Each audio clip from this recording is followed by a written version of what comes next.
come with me to set up my ball python's new bioactive enclosure. I was so excited to upgrade her tank size when I got this 4x2x2 enclosure from Zen Habitats. I know there's a lot of conflicting information online about how much space ball pythons really need, but as a veterinarian, I really do recommend a 4x2x2 enclosure as a minimum. After upgrading her enclosure, I really do see her utilize the entire tank and have noticed an increase in her activity. In addition, I believe it would be hard to fit both a warm hide, a cool hide, and a water dish big enough to soak in anything smaller. This enclosure took about an hour to set up.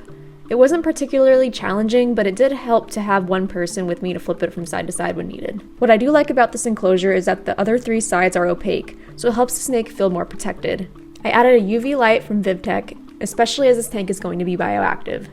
Although it's not required for ball pythons, I find that most reptiles can benefit as long as there's adequate clutter and covering in the enclosure as well. The rest of the heating is not pictured, but be sure the basking spot is 85 to 90 degrees. Zen Habitats also included this bio basin for anyone wanting to add substrate to their tank. For substrate, there are a variety of options. Newspaper, paper towels, and artificial turf can be used, and I especially prefer this for sick animals where we need to monitor their eliminations closely.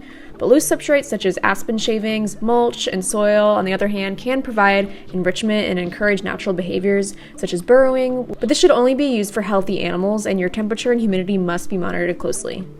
If done improperly, you can risk mold, bacteria growth, and impaction. I'm using this pre-made mixture that I bought from the Reptarium in Dallas. Sand, cedar, or pine shavings should be avoided.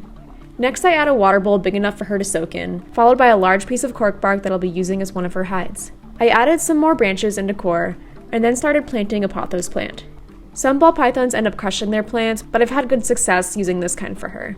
I even hung another pothos plant from one of the overhead beams, which I'm hoping will provide even more cover for her. After a spider plant and her second hide went in, it was time to introduce her to her new cage. She immediately went underneath one of her hides, but after I locked it up and she had some time to adjust, she started to explore. I'm so excited now that she has more room to stretch out.